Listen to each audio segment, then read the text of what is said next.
Do a quick video here on a GE profile glass stovetop. We're getting an error code F153 for the front right burner. So I killed the power to it, and then you go underneath here. Okay, so first thing you gotta do after killing the power, you can take the screw out that's holding the straps on the sides, and then if you have any hardware like this clamp that's here holding the flex, and then since the power is off already, we're going to take off these wire nuts, and we're going to pull the wire out, and the entire unit should just pull right out of the top. Okay, with the wire nuts off, so you get your wire disconnected, you can just unscrew this nut here on the inside, and this whole thing will pull right out. Okay, so that's with the wiring disconnected. I just put the caps back on, and now you're gonna lift the whole unit out. It's pretty heavy, so just be aware of that. Maybe have somebody help you. Okay, so I got it removed. It's sitting on blocks right now, 4x4 wood blocks, and then now we got to take out these Phillips screws that go all the way around the perimeter, and then the glass top is gonna have to be pried off. Okay, after all of the Phillips screws are removed along the edge, don't remove these other bolts.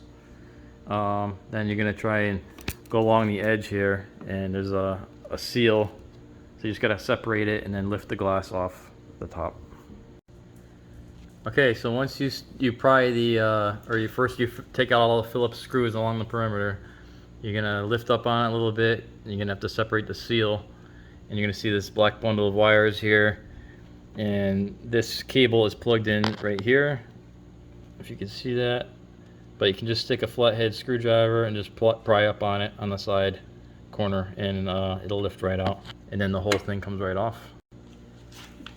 Okay, so if you look over here, this is the burner that's bad. This probe here in the center, that's your RTD. It's like a thermometer basically, and if you trace the wire out, it goes through this bundle. And the one that's hooked up to the RTD is these two little wires here, and it plugs in right here. So this plug is for this burner, and that's on the right here. Okay, so I unplugged one of them just to show you as a comparison. It's another burner, but this is the bad one. So I'm gonna unplug it, just lift up carefully,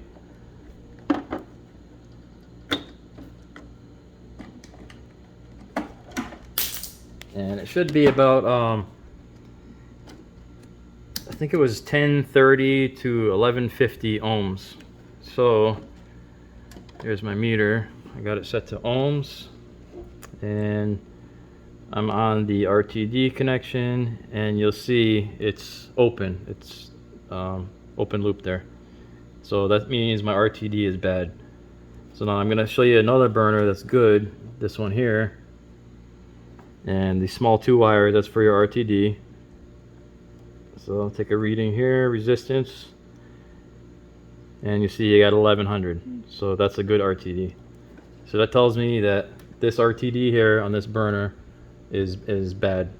So in order to replace that, you're gonna have to unplug this and then pull your wiring through. And then if you look over here, the burner just sits on here. So you just lift it out, and I think you have to change the whole thing as an assembly. But if this actually did have a good reading earlier, then it would have been that this board is bad. But since we have a bad reading that's open, there's no resistance shown, so that means you got to change out your burner. Okay, hope that helps somebody. Thanks.